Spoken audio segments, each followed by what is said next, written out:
नमस्कार, मैं नीता गोयल, कमला देवी सरस्वती शिशु मंदिर मेरठ में अध्यापिका हूँ। बच्चों, हम आप सभी लोग विद्याध्ययन के लिए कहाँ जाते हैं? विद्यालय में। वहाँ पर आपके एक निश्चित समय होता है। सुबह जा कर के हम दोपहर तक वापस आ जाते हैं। परंतु जब हमारे देश में विद्याध्ययन के लिए विद्यालय नहीं थे, तब गुरुकुल प्रणाली थी, जिसमें आश्रम व्यवस्था होती थी और गुरुजी होते थे। वो बच्चों को सभी को शिक्षित करते थे और नई नई शिक्षाएं प्रदान करते थे, जिससे कि वो जीवन में सफलता प्राप्त कर सके। आज मैं आपको एक ऐसी ही गुरुकुल की कहानी सुनाना चाहती हूँ। मेरी कहानी का शीर्षक है शिक्षा। एक गुरुकुल था, उसके गुरुजी का नाम पंडित विश्वानंद जी था। उसमें बहुत सारे विद्यार्थी शिक्षा ग्रहण करते थे, जिसमें उस देश के राजा का बेटा राजकुमार भी शिक्षा ग्रहण करता था। जब राजकुमार की शिक्षा पूरी हो गई तो गुरुजी ने कहा कि बेटा, आप 4 दिन बाद अपने घर जा सकते हैं, आपकी शिक्षा पूर्ण हो गई है। मैं बहुत खुश हुआ। राजकुमार ने अपने पिताजी के पास खबर भिजवाई, पिताजी, मेरी शिक्षा पूरी हो गई है, अतः आप मुझे लेने के लिए आ जाइए। उनके पिताजी ने खुश होकर उनको लेने के लिए रथ भेज दिया। जब रथ आश्रम पहुंच गया और वह राजकुमार अपने घर वापस जाने लगा, तब वह गुरुजी के पास गया और उसने गुरुजी को प्रणाम किया। गुरुजी ने उसे बहुत सारा आशीर्वाद दिया। तुम खूब फलो फूलो, देश की प्रजा की तुम बहुत अच्छे से रक्षा करो, अपने सभी कर्तव्यों का पालन करो, अपने जीवन में सफलता प्राप्त करो। इन सब आशीर्वाद के साथ साथ गुरुजी ने कुछ ऐसे शब्द भी कहे जिनसे उसका अपमान हुआ, परंतु राजकुमार ने गुरुजी से कुछ भी नहीं पूछा। उसने यह नहीं पूछा कि गुरुजी, आपने मुझसे इतने अपमान करने वाले शब्द क्यों कहे हैं। और वह इन सब बातों को अपने मन में रखते हुए अपने रथ पर सवार होकर अपने घर की ओर चल पड़ा। वह राजकुमार पूरे रास्ते उदास रहा और जब वह अपने घर पहुंच गया, उसके पिताजी ने उसका बहुत अच्छे से स्वागत किया कि मेरा बेटा आज अपनी शिक्षा पूरी करके आ गया।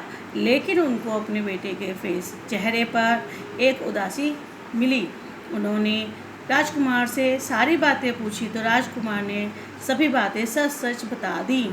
अब राजा की समझ में भी नहीं आया कि गुरुजी ने उसको आशीर्वाद देने के साथ साथ अपमानित क्यों किया, परंतु राजा को यह भरोसा था कि गुरुजी जो भी करते हैं वह विद्यार्थी की भलाई के लिए ही करते हैं, इसलिए उसने भी इस बात पर ज़्यादा जोर नहीं दिया। इस प्रकार समय बीतता रहा। धीरे धीरे काफ़ी समय बीत गया।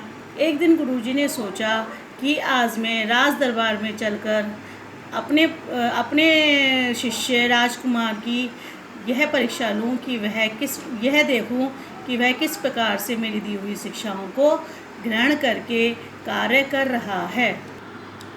क्योंकि राजकुमार भी राजा के साथ शासन व्यवस्था में पूरी तरह से सहयोग कर रहा था।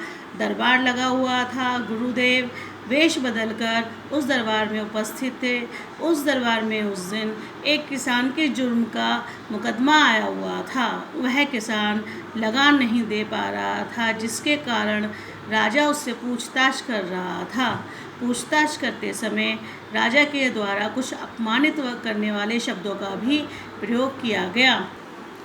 ऐसे अपमानित शब्दों को सुनकर राजकुमार बहुत दुखी हुआ और उसने राजा को बीच में ही रोकते हुए कहा, पिता महाराज, यह भी एक इंसान है। ठीक है, इसने लगान नहीं अदा किया है, लेकिन हम एक इंसान होने के नाते इसका अपमान करने के लिए ऐसे शब्दों का प्रयोग नहीं कर सकते हैं। तभी भीड़ में से ताली बजाते हुए गुरुदेव बाहर आए और अपने आप को उन्होंने प्रदर्शित किया कि मैं गुरुदेव हूँ, और बताया कि महाराज, मैं ये देखने आया था कि ये राजकुमार किस प्रकार से मेरी दी गई शिक्षा को ग्रहण करके कार्य करता है। महाराज, जब यह आश्रम से घर के लिए आया था तब मैंने इसको बहुत सारा आशीर्वाद दिया था। साथ ही कुछ शब्द ऐसे कहे थे जिससे इसको लगा कि मैंने इसका अपमान किया है।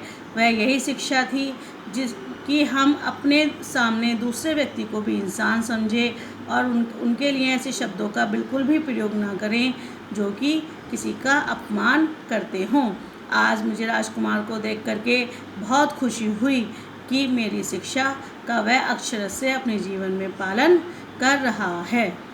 गुरुदेव द्वारा इस प्रकार से कहे जाने पर राजकुमार और राजा दोनों उनके चरणों में लेट गए और उन्होंने कहा कि गुरुदेव, आपने बहुत अच्छी शिक्षा मेरे पुत्र को दी है। राजकुमार ने कहा कि गुरुदेव, आपके द्वारा दी गई शिक्षा से मैं धन्य हो गया, मेरा जीवन सफल हो गया।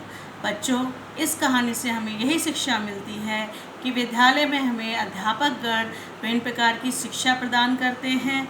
वे हमें डांटते हैं या किसी प्रकार के किसी कार्य को करने से मना करते हैं या नए प्रयोग विधि द्वारा नए नए कार्य करने के लिए देते हैं। इन सब से हमारे जीवन में हमें सफलता ही प्राप्त होती है और ज्ञान की ही वृद्धि होती है। इसलिए हमें अपने गुरुजनों का हमेशा सम्मान करना चाहिए। धन्यवाद।